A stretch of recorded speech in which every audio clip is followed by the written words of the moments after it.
¿Qué está pasando en el mundo de la construcción? ¿Cuáles son los datos que mueven al sector? Aquellas decisiones que están transformando vidas y creando proyectos de impacto. Bienvenidos a un episodio más de Pláticas en Concreto, nuestro podcast de Mixto Listo, este espacio en el que conocemos grandes historias de quienes diseñan, gestionan y construyen proyectos que no solo están transformando la ciudad de Guatemala, sino también el interior de nuestro país.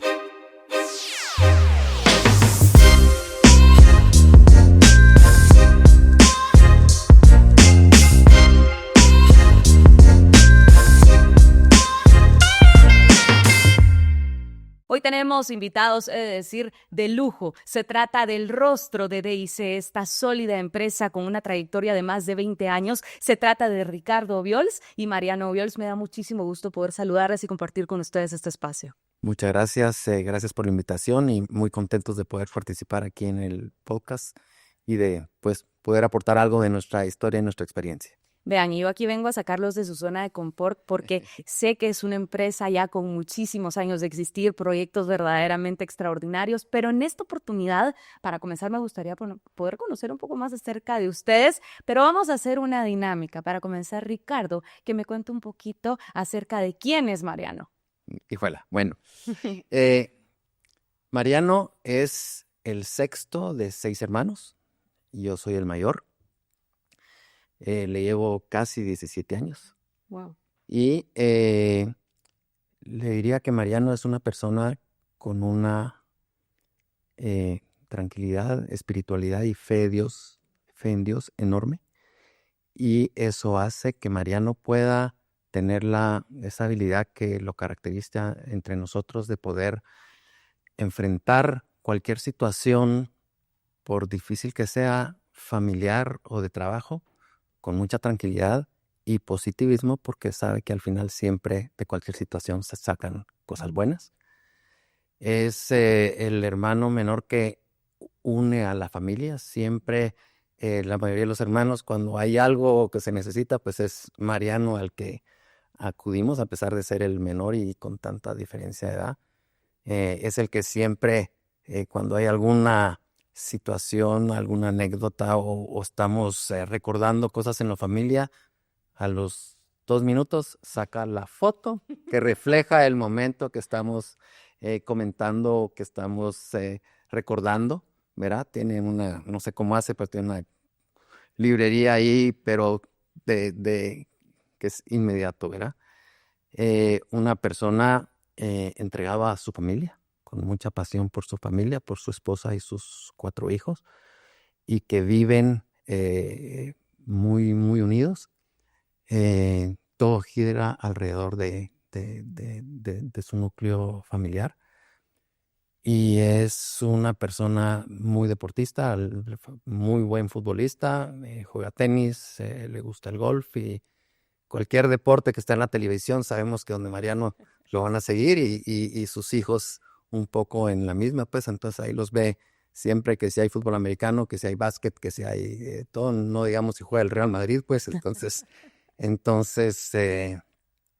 así que al final para mí ha sido el compañero perfecto para poder tener en la oficina, a pesar de la diferencia de edad. Qué lindo poder tener la oportunidad de escuchar a un hermano hablar así y escuchar palabras tan bonitas. Así que muchísimas gracias, Ricardo. Ahora, Mariano, cuéntanos sobre Ricardo.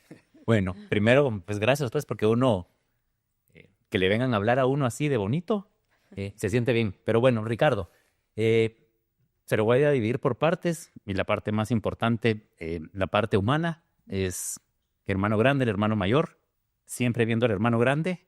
Me acuerdo desde pequeño de que lo que yo quería era que llegara, que fuera a jugar fútbol para ir a ver yo sus partidos. Y tiene, creo yo, el mejor legado de mi papá, el hermano mayor. Mi papá, un gran ejemplo para nosotros. Y de las mayores virtudes que tiene mi papá es esa congruencia de vida entre lo que dice y lo que vive. Es esa persona que es, ahora que no está mi papá, es el líder de nosotros. Cuando hay eventos familiares, hay que dar palabras, todos volteamos a ver, Ricardo, te toca hablar a vos. Ya me di cuenta. Así estábamos a media misa del funeral de mi papá y con mi hermana Marisabel solo decíamos, le toca a Ricardo subir a hablar, aprovechemos que están aquí todos. Eh, Tiene una facilidad para eso, se subió y dio unas palabras de agradecimiento a todas las personas que habían ido. Es el mayor legado de mis papás hoy. Y del lado de la empresa, pues es una tranquilidad tener un líder en la empresa con esa sobriedad y esa experiencia. No se exalta para nada. Si las cosas van bien, buscamos cómo mejorar, pero si las cosas empiezan a ver con problemas, es con una serenidad de cómo resolverlo. Nunca voy a ir a nadie en la oficina a andar gritando o reclamando. Yo creo, Mariano, que definió usted al perfecto líder. Yo creo que es lindo poder escuchar estas palabras, en especial de un hermano menor. Me hicieron llorar aquí también, y me encanta que hayamos podido empezar nuestra entrevista de esta forma tan cercana, tan humana, y conociendo una faceta que no todos sabemos acerca de ustedes. Así que muchísimas gracias por tener la confianza de compartirlo conmigo.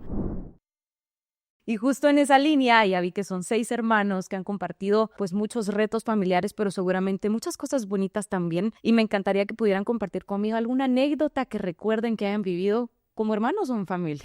Yo creo que son muchas. Uno, a pesar de los momentos difíciles o complicados que nos pueda tocar, si algo nos dejó mis papás, es el positivismo de siempre encontrar el lado positivo de las cosas.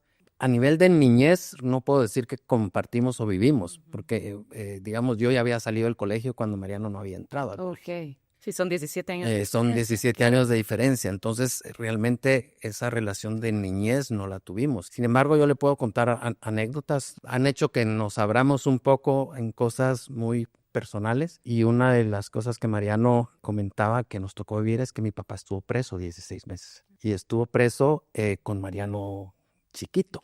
Entonces yo sí me acuerdo que a mí me tocaba ir a trabajar en la mañana. Yo estaba en primer año de la universidad, tenía que trabajar, y mi mamá tenía que llevarle el almuerzo a mi papá.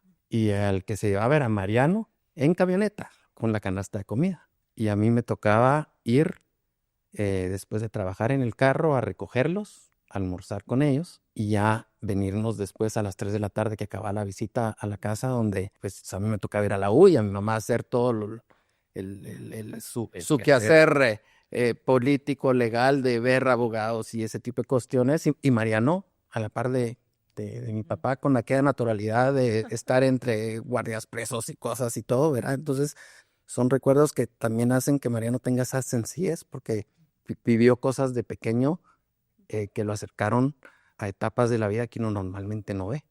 Y eso ha hecho que crezcamos como, a pesar de la diferencia de edad también, creo yo, permite que tengamos esa relación, ¿verdad? Gracias a Mixtolisto también, por ejemplo, tuvimos la oportunidad de compartir una de nuestras pasiones, que fue lograr ir al Mundial a Brasil. Wow. Entonces nos ganamos uno de los sorteos y pudimos ir juntos a eso. Yo me acuerdo que Mariano lo tenía medidísimo cuando se enteró que la promoción de Mixto iba a ser unas entradas al Mundial de Brasil. Ya puede ser muchísimo. Sí, 11 años. Para Brasil. ¿Qué consideran ustedes que les dejó esta experiencia dura que vivieron y que los convirtió en los hombres fuertes que son hoy? Y no solo hombres fuertes, sino líderes en el gremio. Yo creo que parte es de lo que contaba mi hermano de esa historia, de mi yo de pequeño. No tengo o sea, lo que yo me acuerdo era de épocas felices, porque así nos lo hizo ver mi mamá.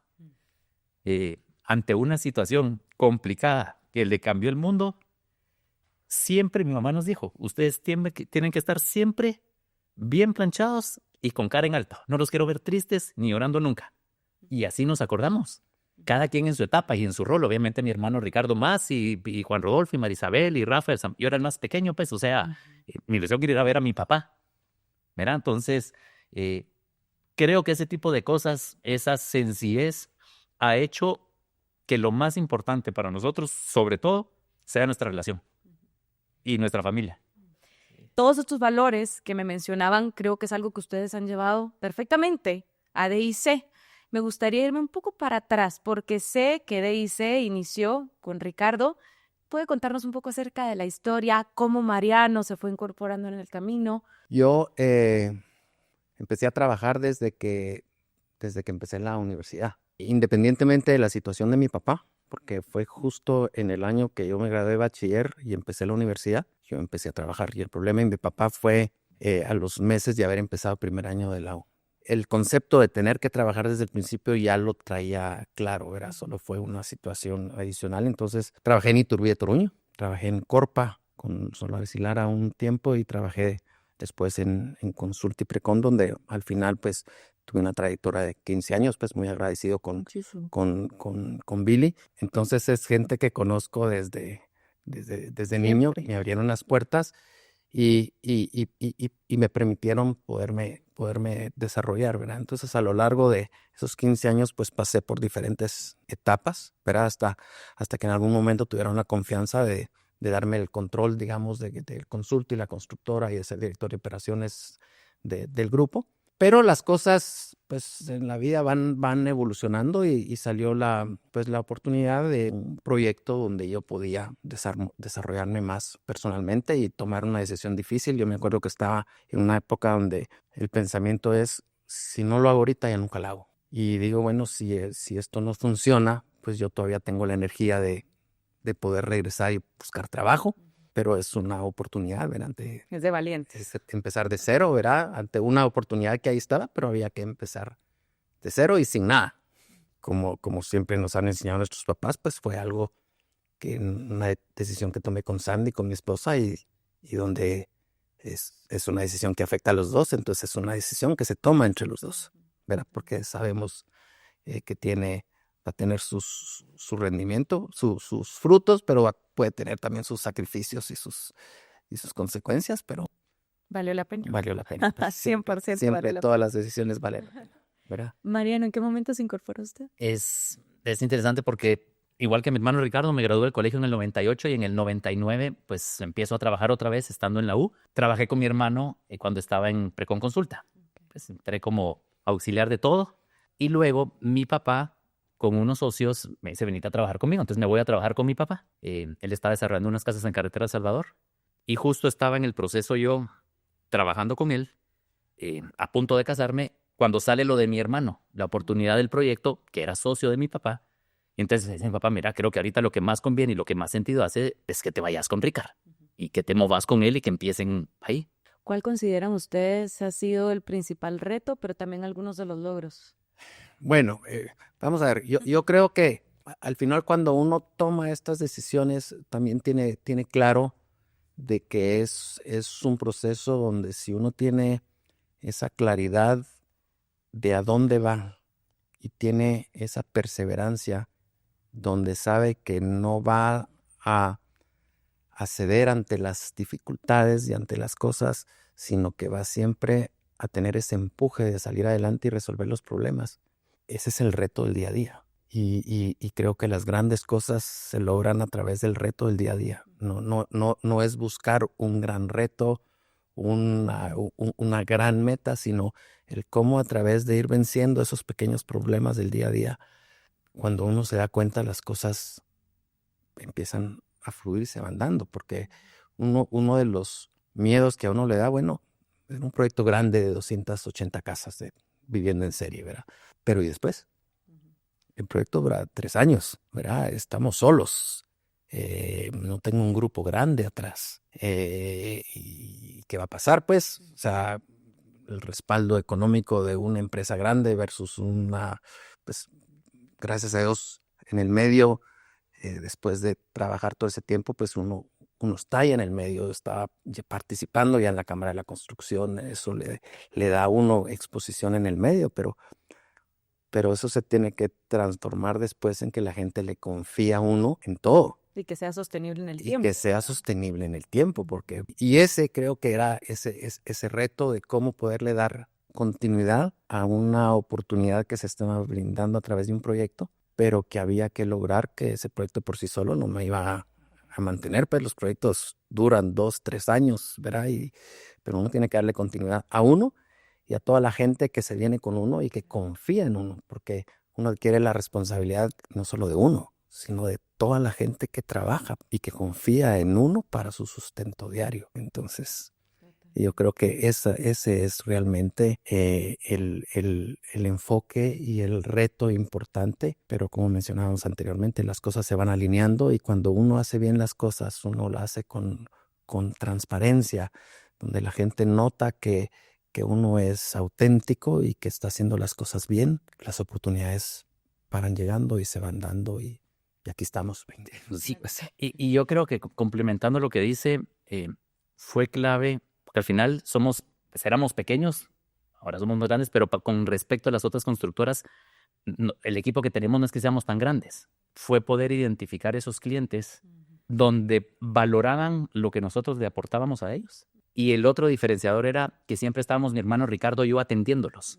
Ese trato personal de mi hermano o mío hacia los clientes creo que hizo diferencia en generar las relaciones que hicimos con ellos. Sí, el nivel de confianza es otra cosa, totalmente, totalmente.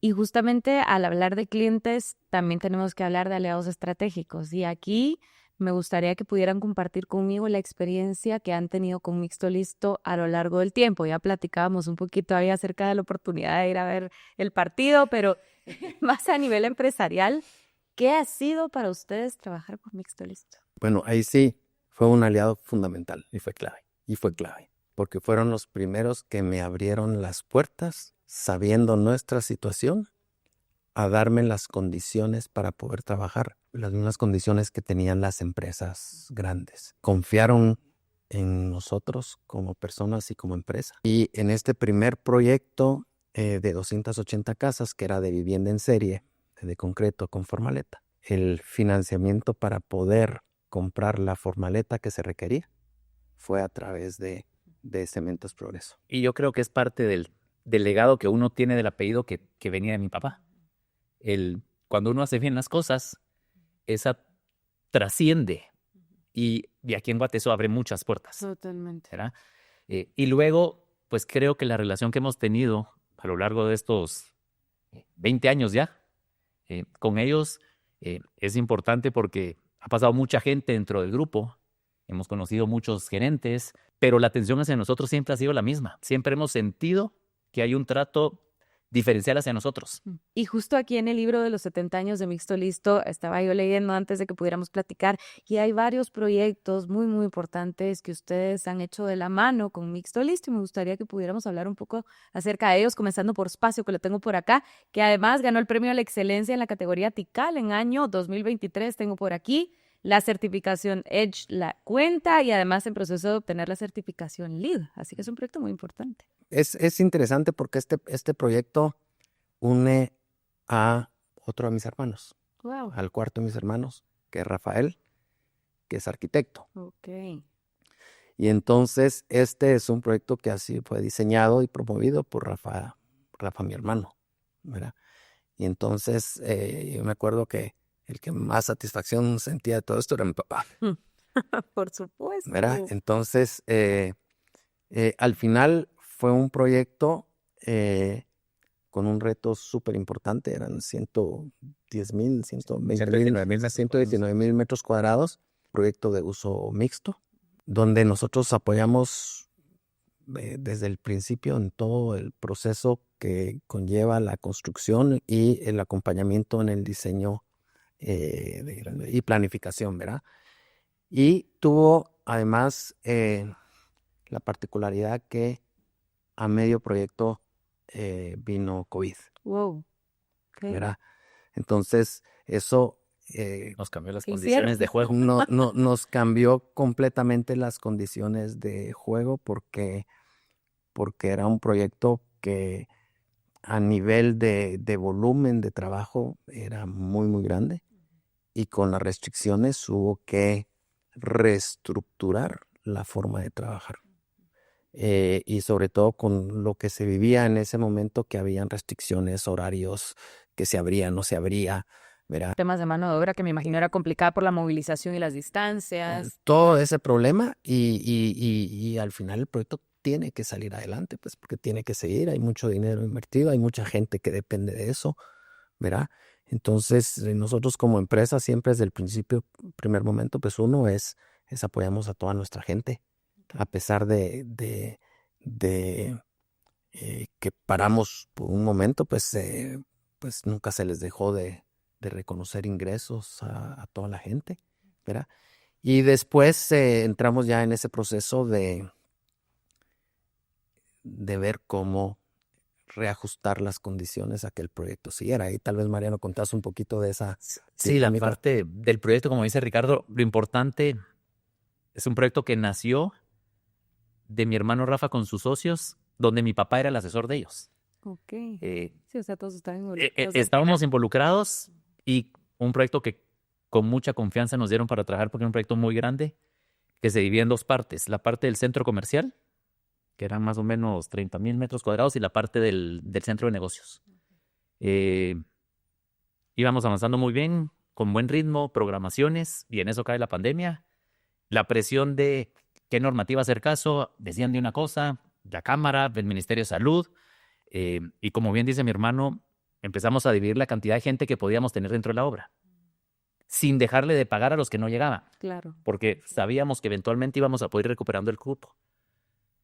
Y ahí sí, con los aliados que teníamos, con Mixto Listo y con Eduardo Labarreda, nos sentamos a ver cómo podíamos seguir siendo eficientes en las fundiciones con las restricciones de horario que teníamos y los compromisos de entrega del proyecto. No, y las restricciones que el mismo Mixto tenía. Claro. Sí, porque Había que hacer un toma de cumplimiento ahí. nosotros lo que hacíamos con ellos era fundíamos las losas en dos partes, y eran losas de más o menos 2,400 metros cuadrados. Empezábamos a las 7 de la mañana, terminamos a las 4 de la tarde de fundir y luego se quedaba el proceso de alisado de losas toda la noche. Eso ya no era factible. Entonces, lo que decidimos, y fue un cambio para bien porque es lo que hacemos hoy por hoy, es en vez de fundir losas muy grandes, fundimos muchas losas pequeñas. Ok. Entonces, hoy por hoy, ese cambio nos ayuda por los problemas de tráfico que tenemos. Conseguir turnos con la demanda que tiene Mixto Listo nos es más fácil con volúmenes más pequeños. Ok. Entonces, esa dinámica de en vez de estar fundiendo más volumen todos los días, lo partimos y el efecto fue abismal porque logramos cumplir el tiempo que teníamos en la obra. Me gustaría ahora que hablemos acerca de otros proyectos, porque sé que han sido varios de la mano de Mixto. Tengo por aquí también Expo 1 en el libro. Dice aquí que además tuvieron agregados en infraestructura, aportaron al mejoramiento de banquetas y ciclovías del barrio. Este es un tema que hemos hablado muchísimo en los últimos episodios y es de qué manera puedo aportar a nivel urbano, ¿no? No solo el proyecto, sino la gente que transita por el área, que creo que es muy importante y creo que ustedes lo han hecho muy, muy bien alrededor del tiempo. Mire, yo creo que aquí lo importante es la gente con la que uno trabaja tiene que tener la misma filosofía de trabajo. Y cuando el desarrollador y dueño de proyecto tiene claro que uno también tiene que velar por aporte a la ciudad, se facilita. Cuando uno entiende que los proyectos no solo tienen que generar rentabilidad para uno y para el proyecto, sino tiene que también aportar al entorno, a la comunidad, a la ciudad y a la sociedad, pues se facilita mucho. Y este proyecto de Expo 1 es uno de esos ejemplos, pues, porque los dueños del proyecto tienen esa filosofía. De hecho, nosotros hemos desarrollado junto con Christian Smith, que es el dueño de su familia, otros proyectos en Zona 4 y en la Zona 1, donde mucho de lo que nos gusta y el espíritu es que sabemos que son proyectos que aparte de lo que nos complementan a nosotros y nos llenan, es porque estamos generando también un aporte a la ciudad. Digamos, el proyecto de Flamingo Histórico, digamos que fue una casa que compramos y que revitalizamos, por ejemplo. En determinado momento era más la ilusión del aporte de la casa en sí que el negocio, ¿verdad? Y ahí está, ¿verdad? En Zona 4 haber participado con 436, con 4 Venecia 414. Y con 414, ¿verdad? Esos edificios a mejorar el entorno, ¿verdad? Porque es toda esa área de la calle peatonal y de todo eso, ¿verdad? De hecho, todavía tenemos propiedades ahí, ¿verdad? Y Expo 1 pues termina de complementar, ¿verdad? Porque integra toda la plaza y se ve cómo se puede aportar y se trabaja muy de la mano con la municipalidad, ¿verdad? Hay muy buena relación. Entonces, en determinado momento implica para los proyectos incluso hacer inversiones adicionales que no estaban previstas. En Expo 1, el buscar cómo se podía hacer un ducto único para esconder cables y líneas aéreas, ¿verdad? Pero es parte de poder trabajar con gente que tiene esa mentalidad y esa filosofía de que uno también está aquí para poder aportar al entorno y a la ciudad donde uno vive, ¿verdad? Empezar a hacer ciudad de la forma correcta. Aquí rescato cuando mencionaba rentabilidad, me encantó porque justamente la noche del constructor decía el hijo de Billy Bickford, honorabilidad antes que rentabilidad. Entonces yo aquí quería rescatar este mensaje que me parece muy importante. Mariano, ¿de qué forma cree usted que Expo 1 ha venido a transformar la zona 4 y cuáles fueron algunos de los retos constructivos que encontraron en el camino? Yo creo que es parte de la filosofía de los dueños del proyecto. Tienen muchas propiedades en la zona 4. Han tenido esa visión de volver la zona 4 más familiar, cerrando calles peatonales. Y Expo 1 fue ese proyecto que querían hacer esa mezcla de concreto con acero. Entonces, uno de los retos fue el cambio a que estábamos acostumbrados a hacer nuestros edificios 100% con marcos y vigas y columnas de concreto, a meterle el mix del acero. Un proveedor más de un tiempo que no dependía de nosotros. Y luego ese diferenciador de proyecto que querían tener con diseños distintos a lo que normalmente se tiene. Todos los pisos con unos detalles especiales de instalación de piso, con unos acabados, con unos productos que se fueron a ver a Colombia de metal. Ese tipo de cosas es lo que quería el cliente para que su proyecto fuera distinto en el sector y que quedara en esa plaza frente al Banco Industrial, que se conectara directamente al parqueo de esa plaza, de la Plaza de la República. Y que se ha vuelto un proyecto ícono, porque de verdad... Sí, todo, y digamos, ahí hay que resaltar también la relación con la firma de arquitectos que ellos contrataron, que se ganaron el concurso, porque fue a través de un concurso arquitectónico que se definió el diseño, y a partir de eso era un equipo de trabajo muy, muy interesante y bonito y agradable, ¿verdad? Porque era ver cómo un proyecto diferente de lo que uno estaba acostumbrado, ¿verdad? Los arquitectos que tenían ciertas ideas muy, muy claras, ¿verdad? Y creo que el resultado, pues, al final es un proyecto que se vuelve icónico en la zona, ¿verdad? Y creo que ya desde hace tantos años se venía con esta intención de renovar esta zona que durante mucho tiempo fue tan viva y que realmente necesitaba un proyecto de esta magnitud para volver a arrancar al 100. A ver, no es la primera vez que platicamos, ya tenía la dicha de haberlos entrevistado y recuerdo este proyecto que ustedes me mencionaron en la entrevista que tuvimos en su momento, que era el puente Xaltaya, me dirán ustedes, Xaltaya. Y recuerdo que me contaron que estaba en una zona bastante compleja, que fue un proyecto muy retador y que Mixto Listo aquí también entró a jugar un papel muy importante. ¿Podemos recordar esta historia? Sí, yo creo que ese proyecto es súper interesante porque ahí el contrato nuestro traía la conceptualización de la geometría y del diseño estructural para poder construir el puente. Y entonces el gran reto que había es que había que construir el puente sin que los accesos estuvieran terminados, porque al final el puente era un elemento importante para una carretera de acceso que se estaba haciendo alrededor de Santo Domingo, Xenacoj, ¿verdad? Y para llegar al lugar donde estaba el puente había que atravesar el pueblo de Santo Domingo, Xenacoj. Y de ahí uno atravesaba el pueblo y de ahí eran puras brechas de terracería que estaban haciendo los que construían la carretera. Y del otro lado todavía no se estaba llegando a ningún lado. Entonces, la forma en que se conceptualizó la geometría era por los equipos que habían localmente, lo que se podía lanzar esos tipos de vía para los montajes. Eran columnas de 45 metros de altura, ¿verdad? Unas condiciones de la cimentación es compleja por la topografía, impresionante. Los pilotes, la cimentación de esos pilotes eran pilotes de 16 metros de profundidad, de 4,5 metros de diámetro, excavados a mano. No. En medio río. A medio río abajo. Y cuando nosotros teníamos que hacer las columnas, digamos que son de 450 por 450, son huecas, ¿verdad? Son vacías, que había que fundirlas. Coincidió con uno de los congresos de concreto, el World of Concrete en Las Vegas. Entonces yo me fui a Las Vegas con la idea de ver qué podía conseguir allá que me ayudara al proceso constructivo. Entonces fui con diferentes empresas de Formaleta, llevaba los planos, ¿verdad? Y todos, sí, que aquí está, entonces aquí ponemos una grúa torre, aquí ponemos otras, Luis. Miren, no hay acceso. no opción de puedo, grúa. No está no fácil. puedo meter. No se puede hacer. Pero miren, si aquí está. No hay, no se puede, tenés que tener. Entonces, regresé a sentarme con proveedores de formaleta local.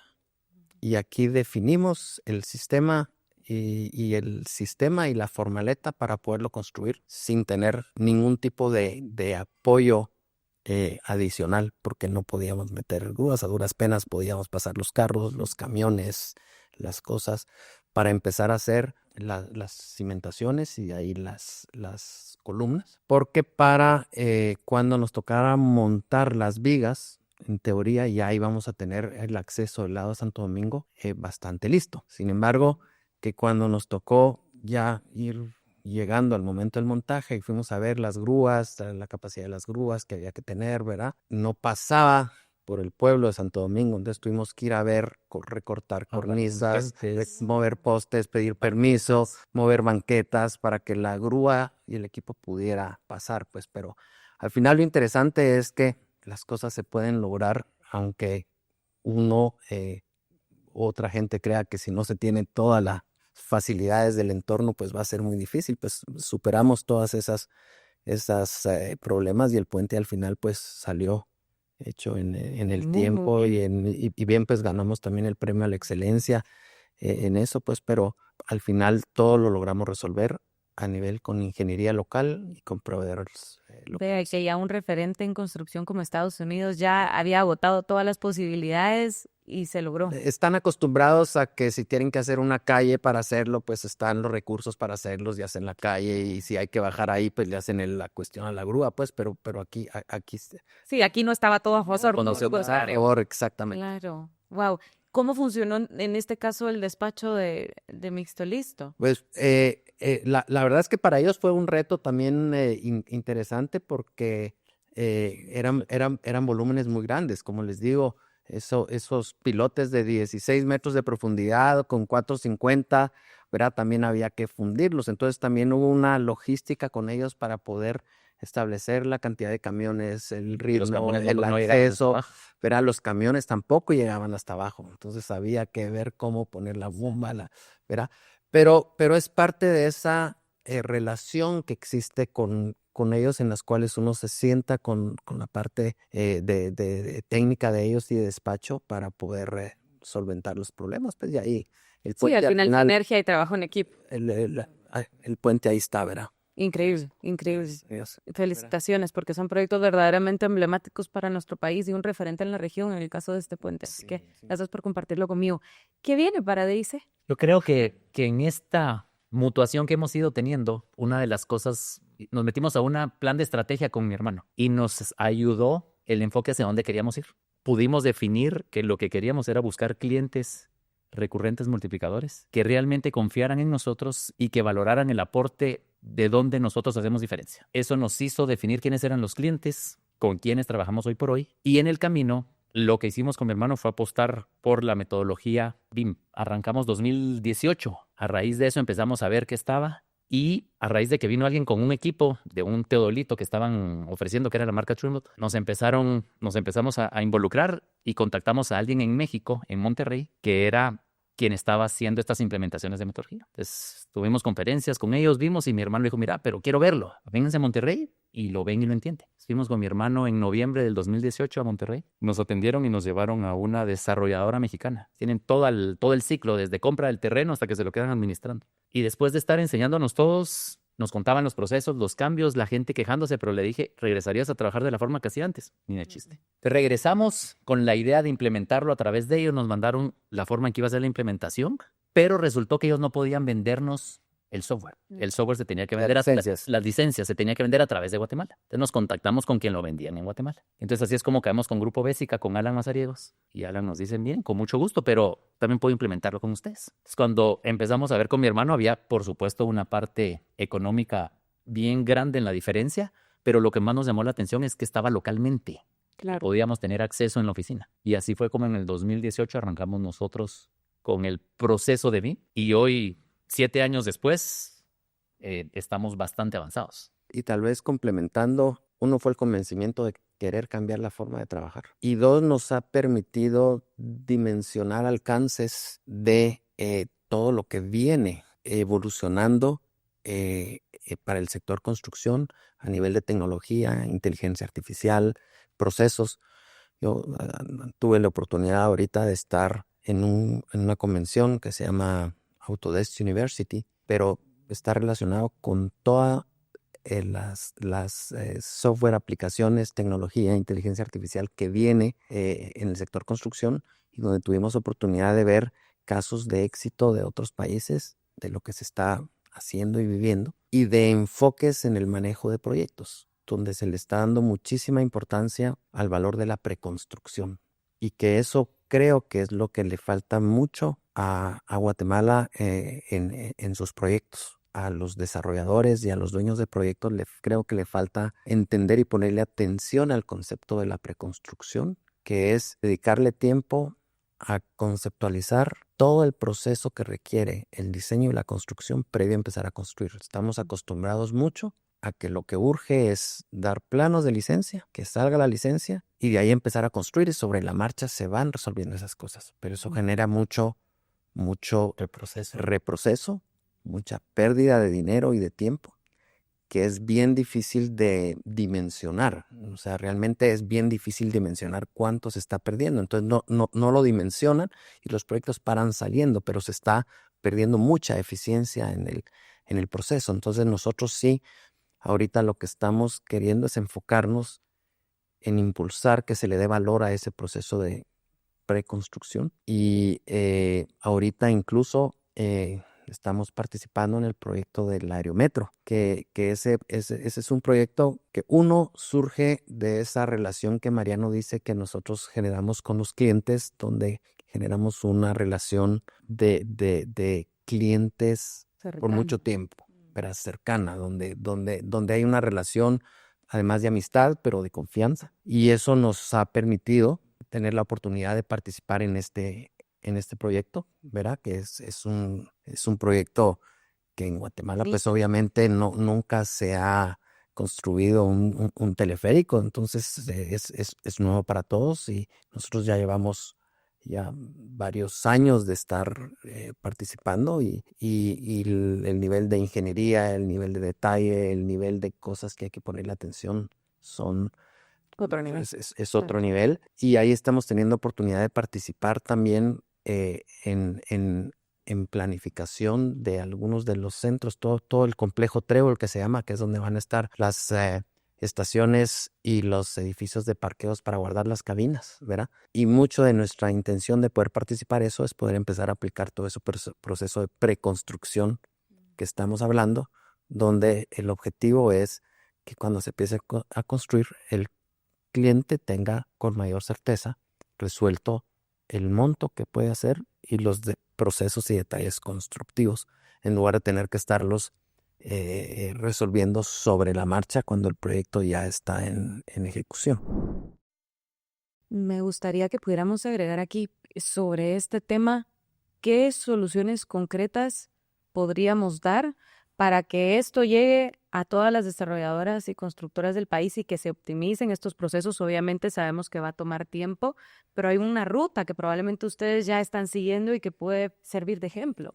Pues mire, yo creo que mucho tiene que haber un conocimiento más de fondo de lo que son estos procesos, ¿verdad? Y el sistema, y tiene que haber un convencimiento de ellos de fondo, de querer cambiar o ver que existen enfoques diferentes para atacar esto. Creo que cada vez hay más, pero le pongo un ejemplo. Si nosotros como cabeza no hubiéramos tenido el convencimiento de querer implementar la metodología BIM solo al nivel de abajo, no hubiera caminado en lo más mínimo. Entonces eso tiene que suceder.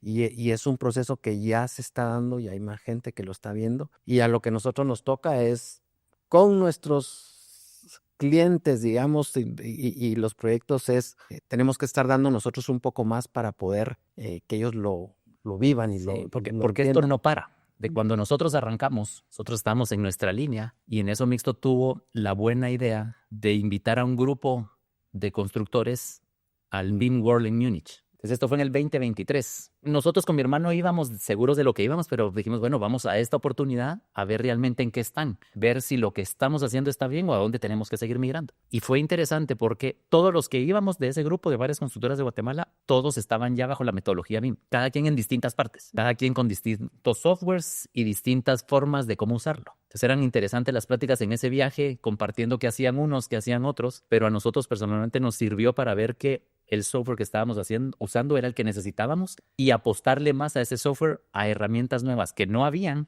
que ahí las fuimos a ver que estaban disponibles y regresar a aplicarlas y ver que era algo que estaba cambiando tan rápido que nosotros no estábamos como que dándole ese seguimiento, y el involucramiento después de ese viaje de nosotros es mucho más en eso. Sí, y alcanzar la velocidad a la que avanzan las nuevas tecnologías es complejo. No, yo ahorita que estuve en Nashville, la verdad es que no dimensionamos el potencial de lo que viene a nivel de tecnología. Yo vine realmente impresionado porque no logramos dimensionar a lo que viene y estamos todavía muy, muy atrás de cosas que ya se están. Pero la aplicando. ventaja es haberlo hecho con conocimiento sin prisa. No sé si me explico. O sea, haber encontrado el momento de cuándo hacerlo, hay que empezarlo a hacer, pero no quisiera pensar tener que empezar hoy de cero. Pues no, ustedes ya tienen este recorrido. Pero yo creo que eso es interesante. Lo que dice Mariano es que no nos desesperamos ni tampoco tenemos esa ansiedad de lo que queremos para mañana, porque todas estas implementaciones toman más tiempo de lo que uno al final cree que le va a tomar.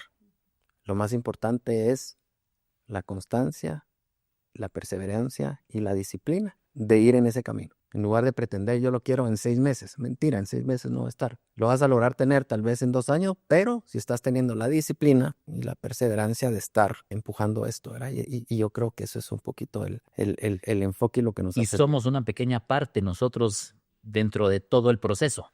Y lo que ya nosotros hacemos es todos los proyectos de nosotros, todos, sin importar que haya modelo, que no haya modelo, que están bajo esa metodología. Ya son prácticas que se siguen día a día en la empresa y me gusta este mensaje que nos compartía Ricardo y cerrar con esto. De nuevo, lo importante que es los logros del día a día, ir paso a paso, sin prisa. Así que muchísimas gracias. Ha sido una conversación verdaderamente enriquecedora. Me han dejado mucho y estoy segura que a nuestra audiencia también. Así que gracias por hacer el espacio y a ustedes gracias por acompañarnos en un episodio más de Pláticas en Concreto de Mixto Listo. Como ven, cada historia que tenemos en cada episodio es verdaderamente extraordinaria y nos encanta compartirla con ustedes. Así que muy pendientes de nuestras redes sociales porque se vienen muchas más. Hasta la próxima.